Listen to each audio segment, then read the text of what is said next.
옛날 박어사는요, 작은 산골 마을에서 수상한 금화가 유통되고 있다는 소식을 듣고 그 진상을 조사하기 위해 마을로 향했습니다.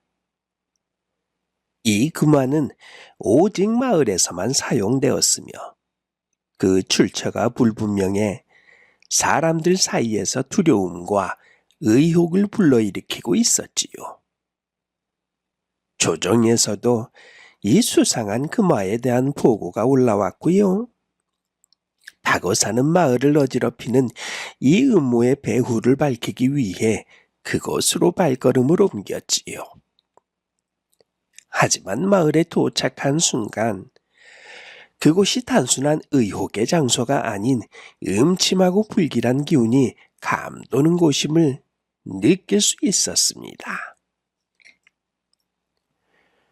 박어사는요, 마을에 도착하자마자 금화의 출처를 파악하기 위해 상인들과 주민들을 만났어요.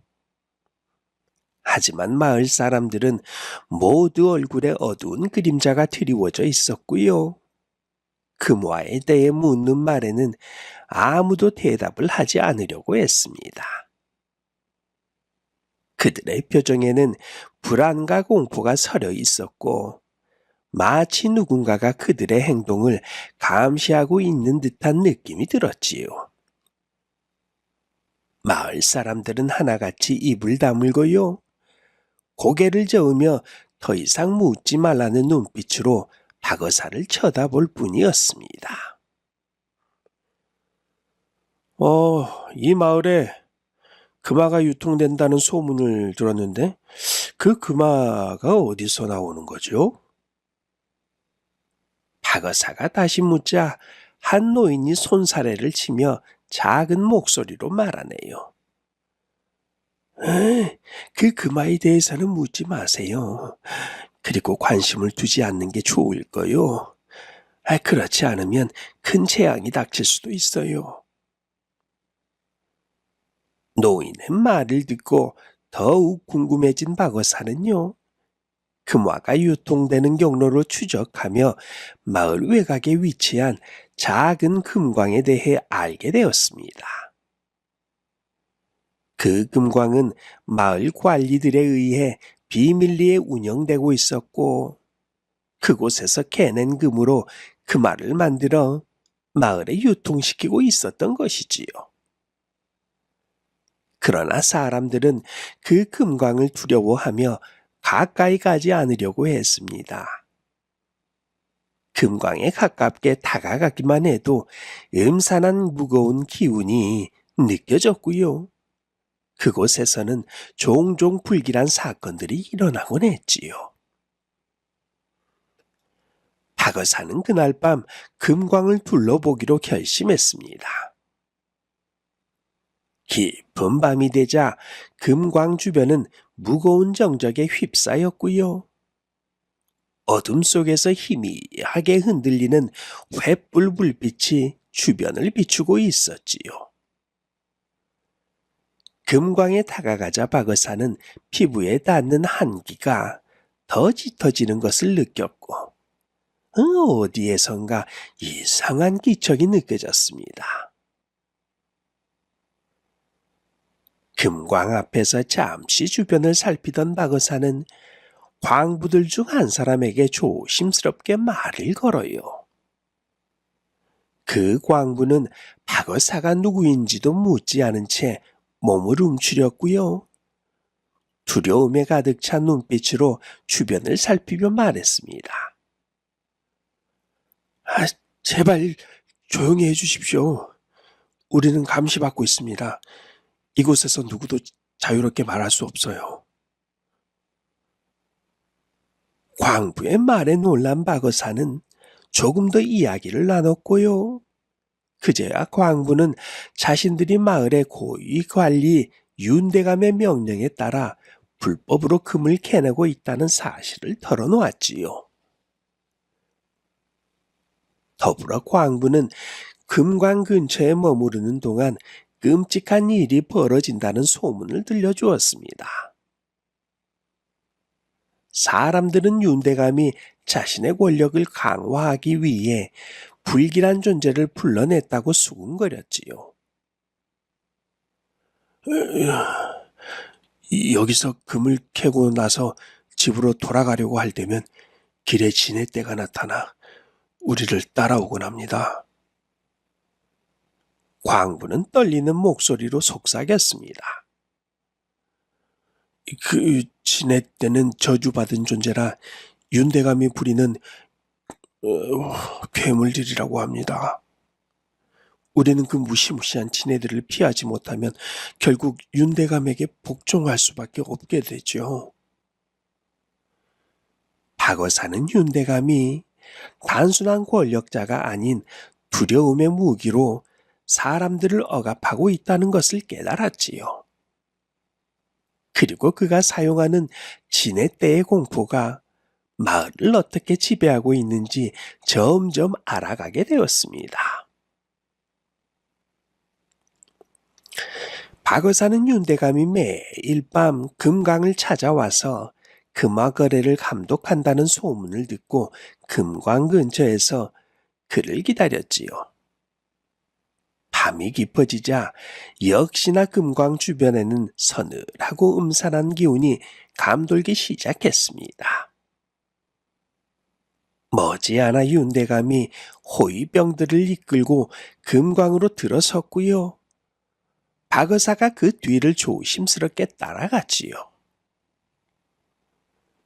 윤대감은 마을의 고위 관리답게 차갑고 엄숙한 표정으로 금광을 둘러보았고요. 광부들에게 날카로운 눈빛을 던지며 그날의 금 생산량을 점검했습니다. 그의 모습에는 단순한 관리자의 권위뿐만 아니라 사람을 짓누르는 듯한 냉정함과 차가움이 가득했지요. 오늘은 금이 얼마나 나왔느냐? 윤대감이 광부들에게 묻자 광부들은 겁에 질려 그날의 금을 담은 자루를 조심스럽게 내놓았습니다. 대감님, 예, 오늘도 규정량을 맞추어 채굴했습니다. 광부들은 겁에 질린 목소리로 대답하며 고개를 떨구었지요. 윤대감의 눈빛에는 무언가 섬뜩한 기운이 서려 있었고요. 광부들은 감히 그의 눈을 똑바로 쳐다보지도 못했습니다. 윤대감은 금자루를 확인하며 희미하게 미소를 지었지요.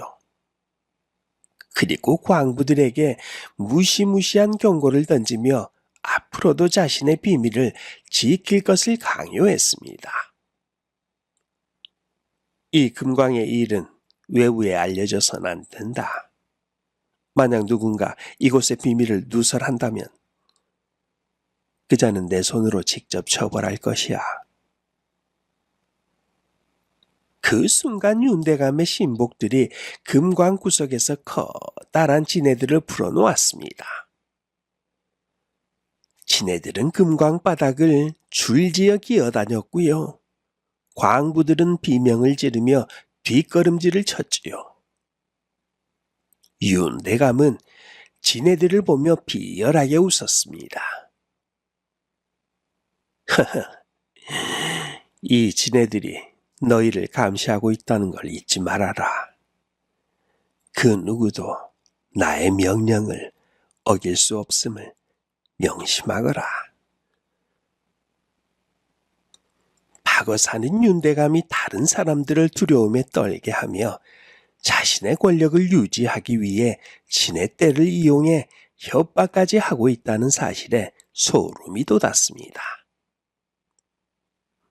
사람들은 이 지네떼를 윤대감의 저주라며 두려워했고요. 윤대감은 이를 악용해 자신의 명령을 따르게 했던 것이지요. 윤대감의 만행과 그가 지네떼를 이용해 사람들을 통제하고 있다는 사실을 알게 된 박의사는 이 끔찍한 악행을 멈추기 위해 계획을 세우기로 결심합니다. 그는 광부들과 비밀리에 접촉하여 협력할 것을 요청했지요. 광부들은 오랜 기간 윤대감의 지배와 진해때의 공포 속에서 살아오며 그에 쌓인 억울함과 분노를 표출했지요.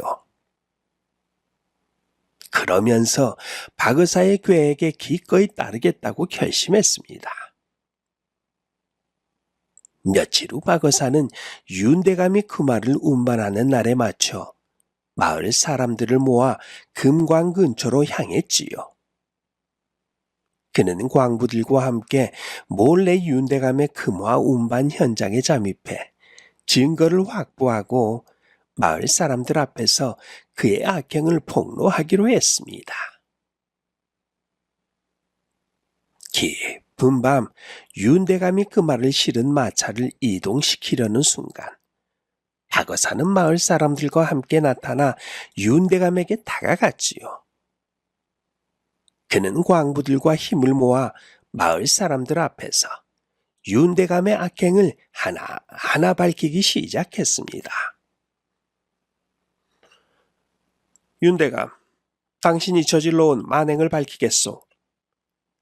당신이 마을 사람들을 공포로 다스리고 진해떼를 풀어 그들을 협박해온 정황을 모두 잘 알고 있소이다. 박의사는 증거를 제시하며 외쳤습니다. 윤대감은 당황한 표정으로 박의사와 마을 사람들을 노려보았지만요. 그의 주변을 둘러싼 진해떼는 이제 마을 사람들의 힘 앞에서 더 이상 위협이 되지 않았어요.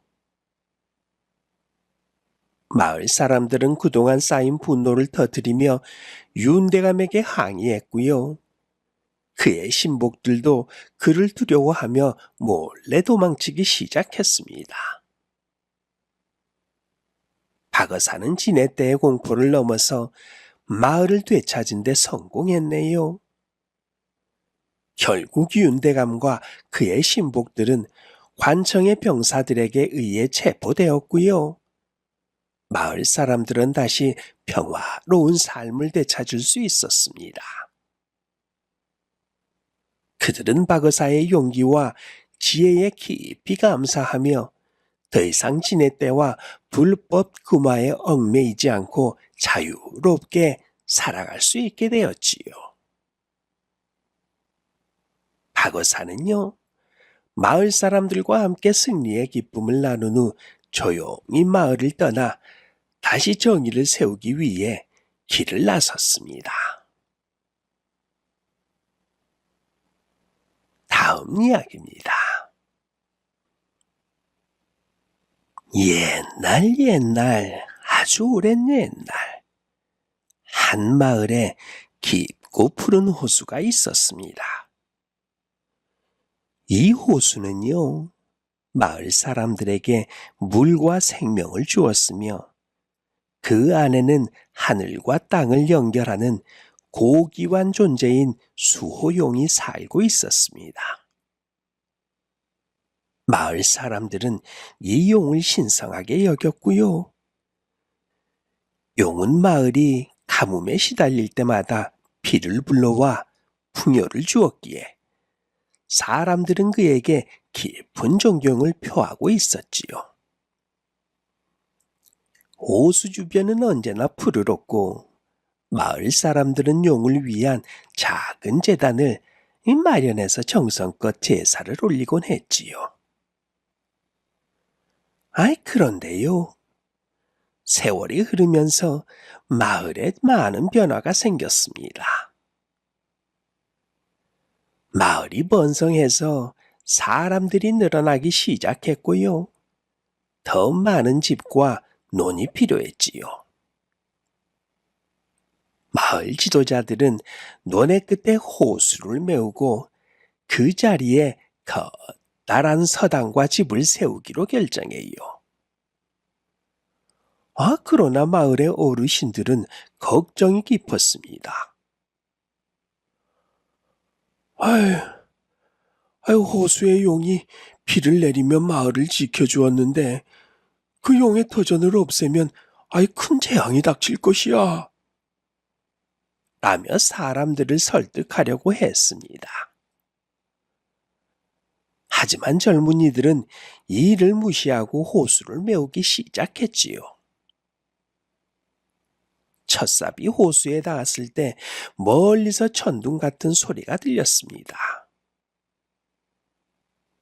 꽝 하는 소리와 함께 하늘이 갑자기 어두워지고 구름이 몰려들었어요. 그때부터 이상한 일이 벌어지기 시작합니다. 매일 밤마다 호수 주변에서 울음소리 같은 소리가 들려왔고요. 호수에서 기이한 안개가 피어올랐지요. 이윽고 사람들은 겁을 먹기 시작했지만 마을 지도자들은 이를 무시한 채 공사를 강행했습니다. 호수를 메우는 동안 용은 땅속 깊이 갇혀 울부짖고 있었지요. 그는 슬픔과 분노에 휩싸여 날마다 밤하늘을 향해 절규했습니다. 하지만 아무도 그 목소리를 들으려 하지 않았고 용은 점점 더 깊은 땅속에 묻혀갔지요. 그의 눈에서는 눈물이 흘러나와 흙을 적셨고요. 그 눈물이 메마른 흙 속에서 기이한 기운을 일으켰습니다. 밤마다 이상한 꿈에 시달리는 마을 사람들은 공사를 중단할 것을 요구하기도 했지만 마을 지도자들은 이를 무시했어요. 호수는 점점 잡채를 감추며 더 깊이 파묻히게 되었습니다. 어느 날 어르신들 중 한 사람이 지도자들에게 마지막 경고를 하네요. 이제 용이 우리 마을에 다시는 비를 내려주지 않을 것이오. 그가 한 맺힌 채 묻히게 되면 우리에게 어떤 재앙이 닥칠지 아무도 모릅니다. 하지만 지도자들은 이를 웃어넘기며 공사를 강행했습니다. 호수가 완전히 메워지고 그 자리에 커다란 서당이 세워졌지요. 아이들은 기뻐했고 마을 사람들은 자신들이 세운 서당의 자부심을 느꼈지요. 하지만 그 서당이 완공되고 첫 수업이 열리기로 한 날, 하늘이 갑자기 어두워지기 시작했습니다. 먹구름이 몰려오며 천둥이 치기 시작하더니 이내 폭우가 쏟아졌어요. 사람들과 선생님들, 아이들 할 것 없이 모두 피신해야 했고요. 서당 뜰 한가운데에는 갑작스레 큰 물웅덩이가 생겨났습니다. 이 서당 일을 맡고 있던 한 사내는 이 상황을 해결하기 위해 삽을 들고 물웅덩이로 향하지요. 그러나 물웅덩이에서는요, 뭔가 꿈틀거리는 느낌이 들었고 이를 자세히 살펴보았습니다. 바로 그 순간이었어요. 물웅덩이 속에서 갑자기 뱀 같은 긴 몸이 불쑥 튀어나옵니다. 그것은 뱀이 아니었고 바로 갇힌 채로 버티고 있던 작은 용이었지요. 용의 눈은 깊은 슬픔으로 가득 차 있었고요. 그는 사람의 손길을 기다리듯 사내를 바라보았습니다. 용은 마치 자신을 풀어달라는 듯 눈에 눈물을 머금고 마지막 간청을 하는 듯한 표정을 지었지요. 그러나 그 사내는 그 모습을 보고 크게 놀라며 이를 재앙을 부르는 나쁜 징조라고 생각했습니다. 그는 겁에 질려 삽을 높이 들어 올린 후 단번에 용의 몸을 내리쳤지요. 용은 큰 고통에 비명을 지르며 몸을 움츠렸고요.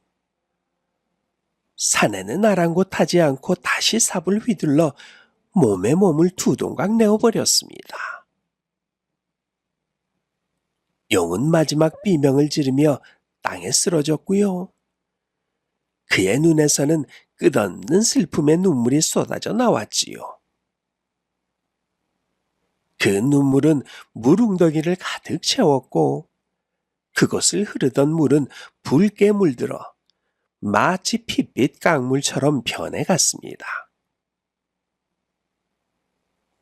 이 사내는 뒤늦게 자신이 저지른 일을 깨달았지만 이미 때는 늦었지요.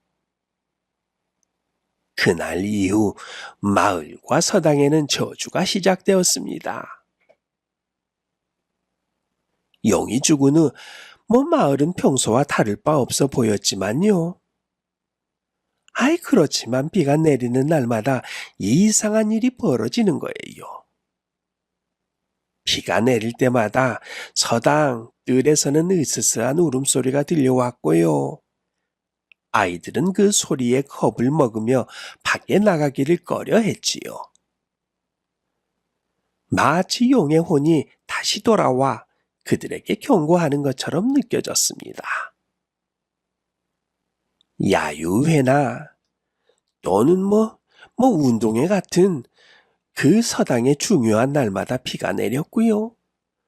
마을 사람들은 결국 이 저주가 단순한 우연이 아니라고 생각하게 되었지요. 그들은 점차 자신들이 용을 무참히 묻어버리고 그를 죽였음을 후회하기 시작했습니다. 그때 어르신들이 다시 경고를 하네요. 이 비는 우리가 용의 영혼을 풀어주지 않은 대가로 내리는 것이야. 우리를 저주하고 있다고. 서당의 아이들과 훈장들뿐 아니라 마을 사람들도 이제는 이 저주를 두려워하기 시작했습니다. 비가 내릴 때마다 이상한 울음소리가 들리고 서당의 창문이 저절로 열린다거나 바람도 불지 않은데 뜰에 차가운 기운이 감돌다거나 비가 올 때 빗방울이 잿빛이라거나 그런 이상한 일들이 일어났지요. 마치 죽은 용의 영혼이 비 내리는 날이면 다시 깨어나 이 서당과 마을을 돌아다니는 것만 같았습니다. 어느덧 마을 사람들은 비 오는 날이면 집에서 나가는 것을 꺼려하기 시작했고요. 서당의 뜰은 폐허처럼 썰렁해졌지요. 마을 어르신들은 이제 더는 늦기 전에 용의 영혼을 달래야 한다고 결심했습니다. 마을 사람들은 비 오는 날마다 제단을 세우고 용의 영혼을 위해 촛불을 밝히며 용서를 빌기 시작했지요. 마을 사람들은 그제야 자신들의 잘못을 깨달았던 것이었습니다. 그들의 탐욕으로 인해 용의 집을 빼앗았고요. 그를 무참히 죽인 대가를 치르고 있었던 것이지요. 그들이 빼앗은 호수자리가 이제는 저주의 상징이 되었고 비 오는 날마다 용의 눈물이 비가 되어 내려와 마을을 감싸고 있었습니다. 그 이후로도 마을과 서당에는 비가 오는 날마다 이상한 기운이 감돌았고요. 마을 사람들은 그때마다 촛불을 밝히고 용의 영혼을 달래는 의식을 이어가며 그가 진정한 평안을 찾기를 기원했다고 합니다. 다음 이야기입니다. 옛날 아주 오랜 옛날 작은 마을에 서로를 깊이 사랑하는 부부가 있었습니다. 바로 남편 수연과 아내 영란이었어요. 수연과 영란은 가난했지만 서로에게 의지하며 행복하게 살았습니다. 비록 허름한 초가집에서 살고 있었지만요. 두 사람의 사랑과 진심은 누구보다 깊고 따뜻했지요. 하지만 그들의 행복을 질투하는 한 사람이 있었으니 그녀의 이름은 미란이었습니다. 미란이는 영란의 친구였지만 영란이 누리는 행복을 질투하고 시기하는 마음이 컸어요. 세상에 가장 나쁘고도 힘든 마음이 이 질투심이지요. 시기하고 질투하는 것만큼 서로를 힘들게 하는 것이 없는데 말이에요. 어쨌거나 저쨌거나 수영과 영란의 이야기로 돌아와서 이 둘은 비록 가난했지만 서로에게 소중한 물건 두 가지가 있었습니다. 수연이에게는 돌아가신 아버지께서 물려주신 마고자가 있었고요.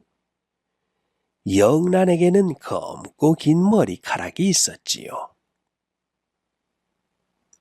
수연은 영란의 검고 긴 머리카락을 무척이나 사랑했습니다. 수연의 마고자는 비록 낡고 헤어졌지만 아버지의 유품이자 자신에게 큰 의미가 있는 물건이었지요.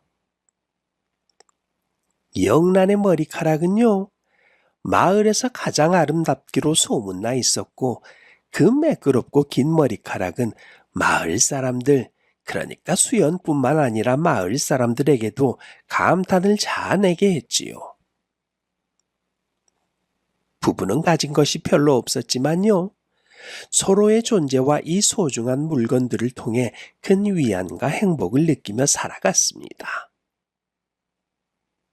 매일 아침 영란이 수연에게 따뜻한 미소로 인사를 건네고 수연은 자신이 모아둔 쌀을 조금씩 아껴서 아내에게 밥을 지어주었지요. 그런 소박한 일상 속에서도 작은 행복을 찾으며 살아갔습니다. 질투의 여인이 한 명 또 있다고 했지요. 바로 미란이었습니다. 미란은 어려서부터 영란과 친구로 지내왔지만 자신의 가난한 처지와 달리 항상 웃음을 머금고 살아가는 영란을 보며 묘한 질투를 느꼈습니다. 특히 수영과 영란이 서로를 위해 모든 것을 희생하는 모습, 그 모습이 미란에게는 자신이 갖지 못한 부러움이자 시기심의 대상이었던 것이었지요. 어느 날 미란은 영란을 찾아와 은근히 그녀의 행복을 부정하려 들었습니다. 영란아, 너와 수연 오라버니는 가난하게 사는데도 참 행복한 것 같구나.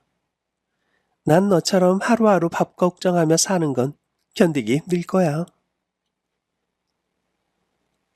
영란은 미란의 말에 살짝 당황했지만 상냥하게 미소를 지으며 대답했습니다. 미란아, 우리는 가진 건 없지만 서로를 아끼고 존중하니까 매일매일이 감사해. 우리 둘은 서로가 서로에게 가장 소중한 사람이니까. 영란의 대답에 미란은 마음속 깊은 곳에서 불편함과 질투가 솟구쳤습니다. 그녀는 마음속으로 생각했지요. 어째서 저토록 가난한 삶에서도 저렇게 행복할 수 있단 말이야. 정말 질투나 미치겠네. 어쩌면 저런 게 진짜 행복일지도 몰라. 미란의 마음속에 자리 잡은 질투는 점점 커져만 갔지요. 그런데요, 어느덧 설날이 다가오고 있었습니다. 마을 사람들은 새해를 맞이할 준비를 하며 분주했지만 수영과 영란은 선물을 살 형편이 되지 않아 서로에게 선물을 준비하고 싶어도 고민만 거듭거듭하고 있었지요. 수연은 아내 영란에게 작은 선물이라도 해주고 싶었지만요. 가진 건 쌀 몇 줌과 엽전 몇 개가 전부였습니다. 영란 또한 수연을 위해 선물을 준비하고 싶었지만 가진 돈이 턱없이 부족했어요. 영란은 고민 끝에 미란을 찾아갔습니다. 미라는 영란의 고민을 들으면서도 내심 그녀가 선물 때문에 걱정하고 있다는 사실이 묘하게 만족스러웠어요.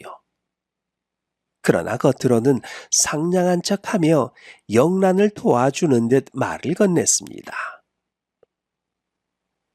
영란아, 내게 좋은 생각이 있어. 네 머리카락 말이야. 이 마을에서 제일 아름답다고 하지 않니? 그 머리카락을 팔면 꽤 많은 돈을 받을 수 있을 거야. 그러면 오라버니께 드릴 선물을 살 수 있지 않을까?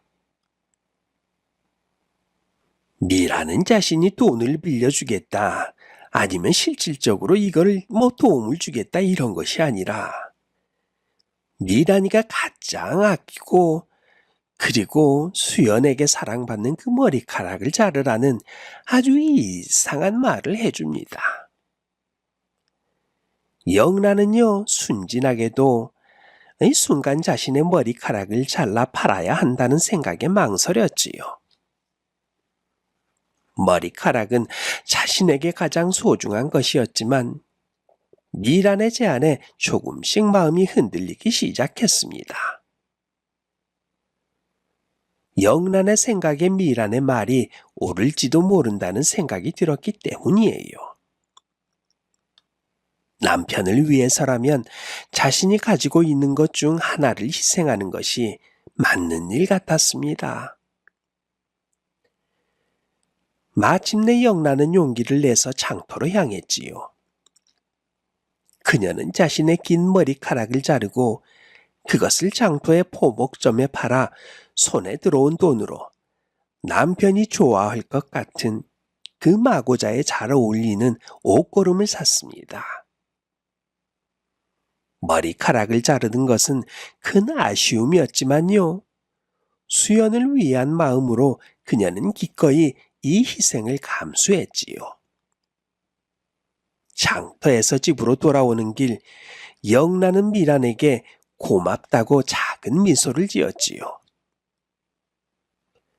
하지만 미란은 그런 영란을 보고 속으로는 다른 생각을 했습니다. 이제 수연 오라버니도 저 머리 잘린 모습을 보고 크게 실망하겠지? 그럼 둘 사이가 예전과 같이 좋을까? 아닐걸? 여자에겐 미모가 제일 중요한 걸 저 바보는 모른단 말이야. 그렇게까지 희생하며 사는 게 무슨 의미가 있을까?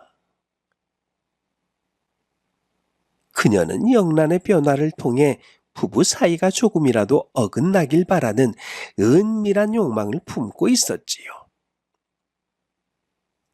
드디어 설날 아침이 밝았습니다. 남편 수연도 영란에게 줄 선물을 하나 마련했습니다. 그 선물을 들고 기쁜 마음, 그 마음으로 설날 아침을 맞이했지요. 수연은요, 자신이 가지고 있던 무언가를 팔아 영란에게 줄 선물을 마련한 것이 그렇게 기분이 좋고 행복할 수가 없었어요. 그녀는요, 자신이 준비한 선물을 받고 기뻐할 영란의 모습을 생각하며 입가에 웃음을 지었습니다. 드디어 이 아침, 설날 아침, 두 사람은 서로에게 준비한 선물을 내밀었지요.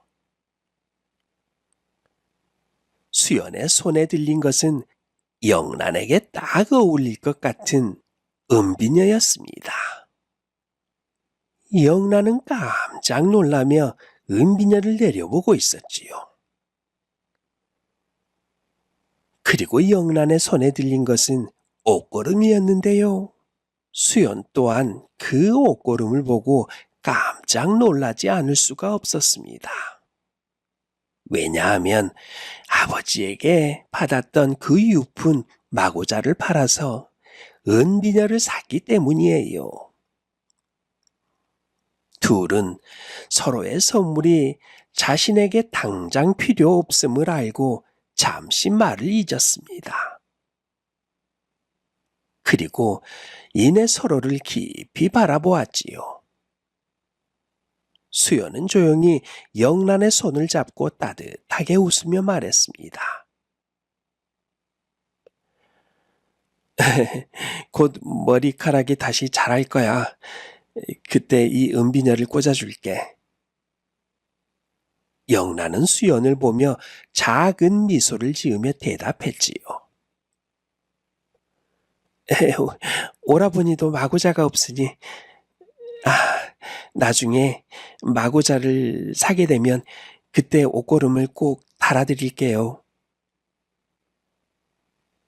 부부는 서로를 향한 희생과 깊은 사랑을 확인하며 따뜻한 설날 아침을 맞이했지요. 그 순간만큼은 세상의 모든 것을 가진 듯한 행복을 느꼈습니다. 그들은 사랑은 돈이나 물질이 아닌 서로를 향한 진심과 희생으로 더욱 빛난다는 것을 깨닫게 되었지요. 그러나 이 광경을 지켜보는 한 여인이 있었습니다. 바로 미란이었어요. 이 미란의 속은 또다시 부글부글 끓어올랐습니다. 아주 씁쓸한 것이 부글부글 끓어올랐어요. 그리고요, 아무리 가난하고 물질적으로 부족해도 수영과 영란의 사랑과 희생은 끊어지지 않았다는 사실이 정말로 신기하고 놀라울 따름이었어요. 그녀는 이 부부가 느끼는 행복을 이해하지 못한 채 혼자 쓸쓸히 집으로 돌아갔습니다. 그날 이후로도 수영과 영란은 어려운 삶 속에서 서로에게 힘이 되어 주었고요. 그날의 선물의 기억을 떠올리며 사랑을 더욱 깊이 간직하게 되었습니다. 다음 이야기입니다. 옛날, 아주 오랜 옛날, 깊은 산속 마을에는 영험한 산신령이 머물고 있었지요. 이 산신령은 마을에 맑은 물과 풍요를 가져다 주며 가뭄이 들 때마다 비를 내려 마을을 보살피는 자비로운 존재였습니다. 마을 사람들은 매년 산의 신령에게 제사를 지내며 평화를 기원했고요. 덕분에 마을은 언제나 안녕할 수 있었지요. 하지만 이곳에는요, 산신령만 있는 것이 아니었어요. 이곳엔 악귀와 그의 충실한 하수인 도깨비들도 살고 있었습니다. 악귀와 도깨비들은 산신령을 질투하며 자신들 또한 무언가를 창조해내어 산신령처럼 마을을 좌지우지하고 싶어 했지요. 그러던 어느 날 산신령이 마을에 축복을 내리는 틈을 타서 악귀는 자신의 하수인 도깨비와 함께 나서기로 결심합니다. 그건 그렇고 악귀는요, 그동안 자신이 산신령처럼 영험한 존재가 되길 꿈꾸었지만요, 산신령처럼 마을 사람들에게 축복을 내리고 보호자가 되기는 어려웠습니다. 대신 그가 할 수 있는 일은 산신령을 흉내내어 자신의 사악한 본성을 드러내는, 그래서 마을에 혼란을 가져다 줄 새로운 생명체를 창조하는 것이었지요. 그는 자신이 직접 만든 생물이 산속을 배회하며 마을 사람들에게 불안과 공포를 심어주기를 바랬습니다. 악귀의 계획을 알게 된 그의 충실한 하수인 도깨비는 조용히 나타나 악귀에게 조언을 건네지요. 악귀님, 저는 전설 속에서 듣기만 했던 무시무시한 동물들을 만들고자 제안드리고 싶습니다. 길고 날카로운 뿔과 강한 다리를 지닌 짐승이라면 누구라도 두려워하지 않겠습니까? 악귀는 도깨비의 제안을 듣고 흐뭇하게 웃으며 뿔이 길고 힘이 센 사슴을 창조하기로 결심하지요. 그의 마법과 힘을 모아 만들어낸 이 사슴은요, 도깨비의 사악한 기운까지 품고 있었습니다. 사슴은 악기의 창조물이었기 때문에 어딘가 묘한 기운이 흘러넘쳤고 그 모습 또한 어딘지 모르게 사악해 보였어요. 악귀는 사슴이 마을과 산속을 돌아다니며 산신령에게 피해를 줄 수 있기를 기대했습니다. 도깨비도 이 생물이 마을에 혼란을 불러올 것을 기대하며 흐뭇하게 웃었지요. 악귀님, 이 사슴이 이제부터 우리의 계획을 완벽하게 실행할 것입니다. 산신령도 이 사슴의 모습을 보면 경악할 것이 틀림이 없어요. 사슴은 산속을 돌아다니며 그 강력한 힘과 긴 뿔로 산의 숲을 누비기 시작했습니다. 하지만 악귀와 도깨비는 하나의 문제를 간과하고 있었어요. 사슴의 긴 뿔은 무척이나 무거웠고요. 길을 걷다 보면 산길에 널려있는 나뭇가지나 덤불에 자꾸 걸리곤 했지요.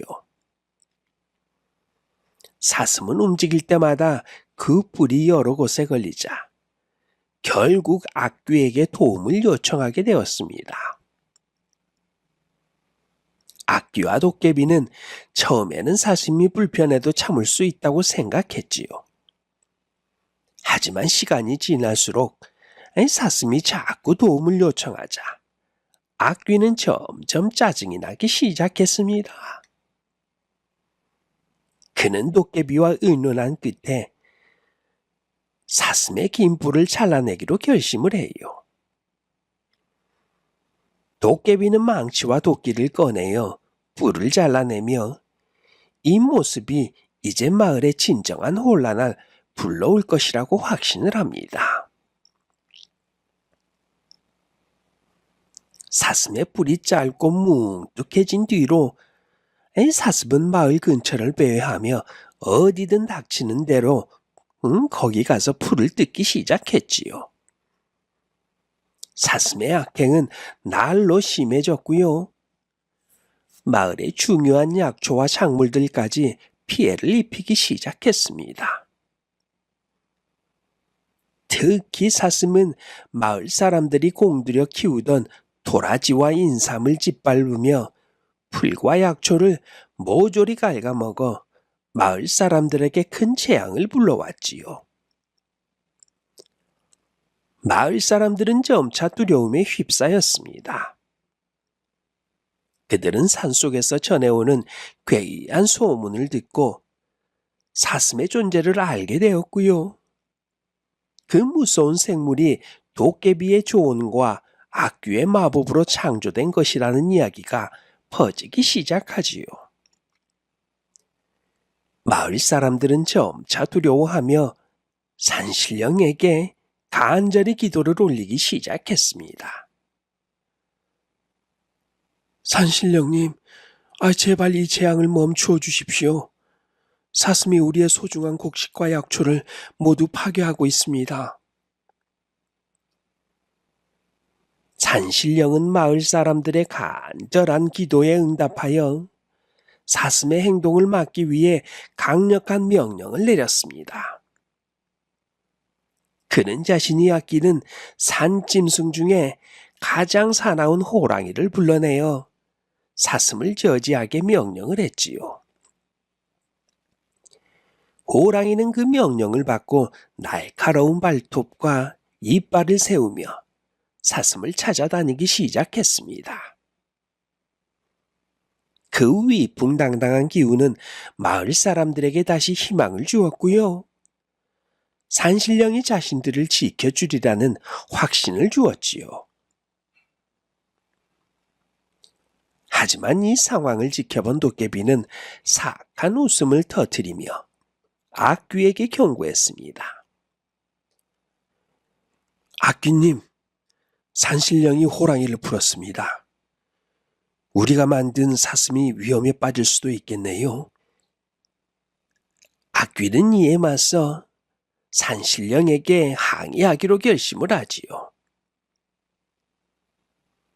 악귀는 사슴이 호랑이에게 쫓기며 위태로운 상태에 처하자 결국 산신령을 찾아갔습니다. 그는 산신령을 마주하며 화가 난 목소리로 항의했지요. 산신령이시여, 제가 만든 사슴이 무슨 잘못을 했기에 그토록 잔인하게 대하는 것입니까? 이에 산신령은 냉정하게 대답합니다. 그대의 사슴이 마을에 재앙을 가져다 주고 있지 않은가?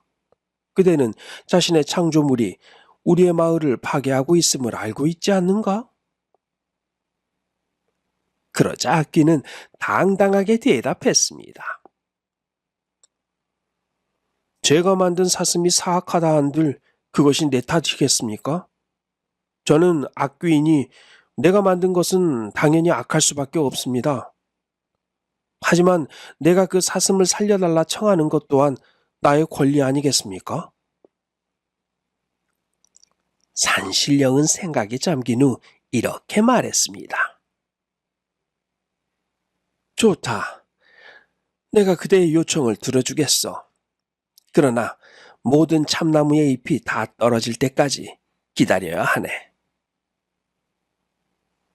악귀는 이를 받아들였고요. 계절이 바뀌어 참나무의 잎이 모두 떨어지기를 기다렸습니다. 악귀는요, 산신령에게 보상을 요구했지만 산신령은 그를 속이고 모든 나무의 잎이 떨어질 때까지 계속 기다리게 했지요. 시간이 지나도 잎은 다시 무성해졌고요. 악귀와 도깨비는 자신들이 속았다는 사실에 크게 분노했습니다.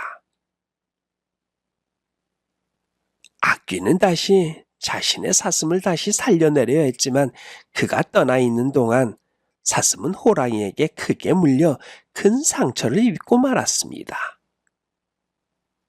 악귀와 도깨비는 자신의 손으로 만든 사슴이 해를 입은 것을 보고 크게 분노했지요. 악귀는 속상한 마음에 사슴의 눈을 뽑아 던져버렸습니다. 그러자 도깨비가 악귀에게 다가가 이렇게 말하네요. 악귀님, 이 사슴은 이제 우리에게 쓸모없게 되었습니다. 차라리 우리의 눈을 넣어 이 세상을 볼 수 있도록 해주는 게 좋지 않을까요? 악귀는 도깨비의 제안을 받아들여 자신의 눈을 뽑아 사슴에게 심어주었지요. 이후로 사슴은 악귀와 도깨비의 눈을 이어받아 사악한 눈빛을 가지게 되었고요. 마을 사람들에게 큰 공포의 대상이 되었습니다. 그 후로 산속에서 사슴을 마주친 사람들은 그 눈빛의 공포를 느끼며 다가가지 않았다고 해요. 사람들은 사슴의 눈 속에 악귀와 도깨비의 기운이 깃들어 있어 누구도 감히 그 짐승을 잡지 않았다고 합니다. 다음 이야기입니다. 옛날 아주 오랜 옛날 한 산골 마을에 진흙으로 만든 소품과 꽃으로 유명한 도자기 장인이 살고 있었습니다. 그는 마을 사람들에게 그릇과 장식품을 만들어 제공하는 훌륭한 장인이었으며 그의 작품은 진정성이 가득했지요. 그가 만드는 그릇과 꽃들은 단순히 흙으로 빚어낸 것이 아니라 딸을 향한 아버지의 사랑과 정성이 깃든 아름다운 예술품이었습니다. 장인에게는 나이가 어린 딸이 있었는데요. 그가 가장 사랑하고 아끼는 존재였지요. 딸은 꽃을 무척 좋아했기에 장인은 그녀를 위해 자주 흙으로 빚은 아름다운 꽃을 선물하곤 했습니다. 그러나 평화롭던 마을에 새로운 관리가 부임해 오면서 마을에는 점차 어두운 기운이 감돌기 시작했지요. 이 관리가 탐욕스럽고 허영심이 많았기 때문입니다. 그 관리는 마을의 특산품을 모조리 빼앗아가고 사치스러운 물건들을 자기 집에 쌓아두기 좋아했지요. 마을 사람들은 그가 가진 권력을 남용해 약탈하는 것을 두려워하면서도 대항할 수 없어 무기력하게 지켜볼 수밖에 없었습니다. 그리고 결국 그 관리의 탐욕은 장인의 도자기와 아름다운 흙꽃들에게까지 미치게 되었지요. 장인의 작품요, 정말로 명작이었지요. 그저 장식용 그릇과 소품에 그치지 않았습니다. 그의 작품에는 사랑하는 딸을 향한 정성이 담겨 있었기 때문이었지요. 이 아름다운 작품들을 장인과 그의 딸은 소중히 간직하고 있었으며 매번 꽃을 볼 때마다 딸은 아버지의 사랑을 느꼈지요. 장인은 딸이 아름다운 흙꽃들을 볼 때마다 행복해하는 모습을 지켜보며 기쁨을 느꼈습니다.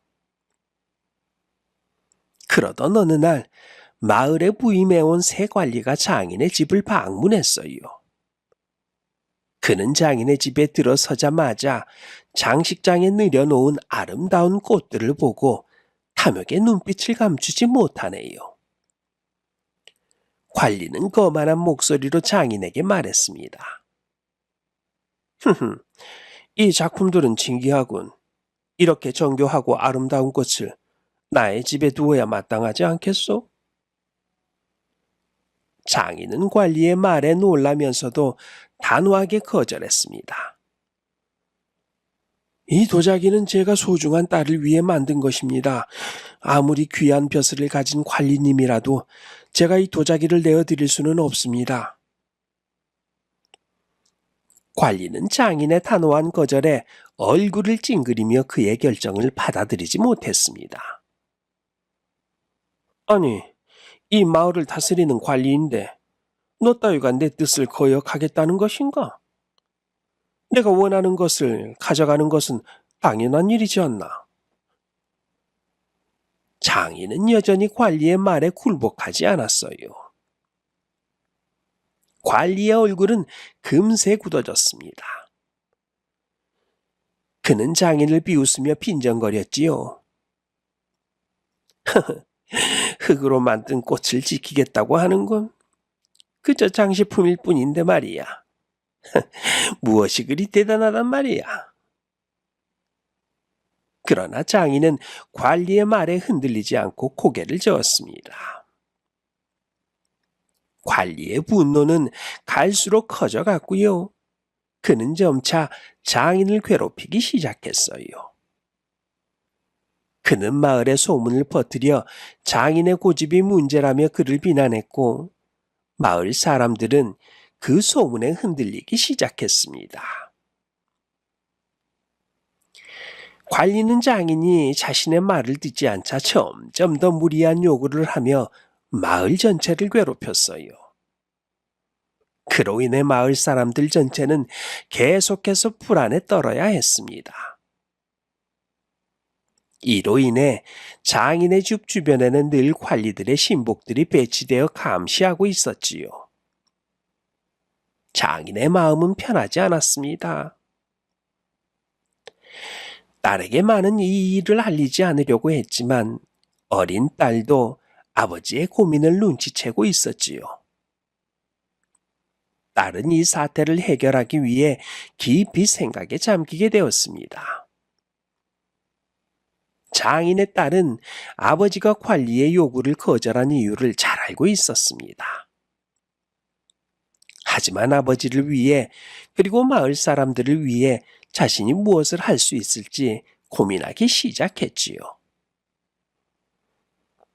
딸의 신중한 의견에 따라 관리가 흙꽃을 요구했을 때 이 장인은 진짜 들꽃을 엮어 만든 화환을 내밀었습니다. 관리가 이를 보고 의아해하며 물었습니다. 이것이 자네가 그토록 아끼던 작품이란 말인가? 장인은 고개를 끄덕이며 말했지요. 관리님께서 원하시는 것은 아름다운 꽃이 아닌가요?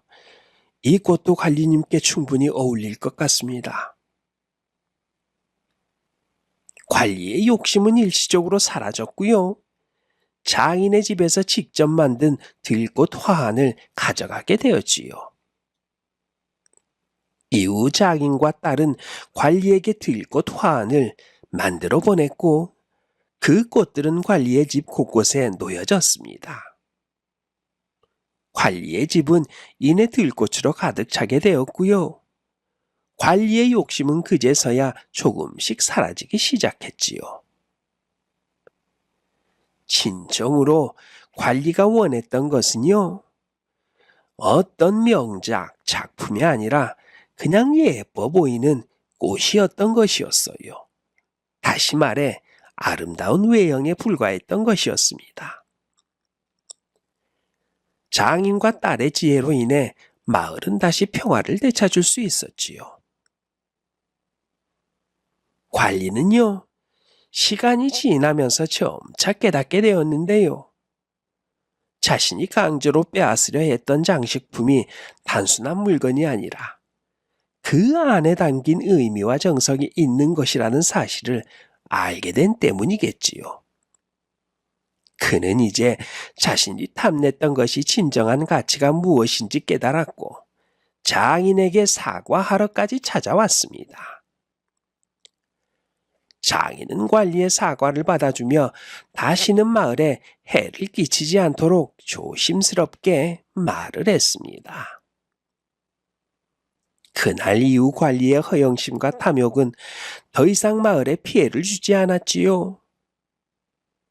그는 자신의 사치와 욕심이 초래한 결과를 반성하게 되었고요. 다시는 진정한 가치를 외면하지 않기로 마음먹었습니다. 장인은 딸과 함께 오랜 시간 동안 소중한 도자기와 흙꽃을 간직하며 행복하게 살아갔고요.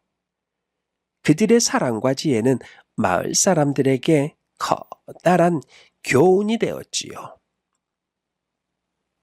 이후로도 마을 사람들은 장인과 딸의 지혜와 용기를 전해 듣고 그들의 결단을 칭찬했습니다. 그리고 또한 이야기를 나누었지요. 그리하여 마을에는 진정한 가치와 사랑이 무엇인지를 깨닫게 해주는 이야기가 전해지게 되었답니다. 사람들은 진정한 아름다움이 외면에 있는 것이 아닌 마음속에 담긴 의미에 있다는 교훈까지 새기게 되었지요.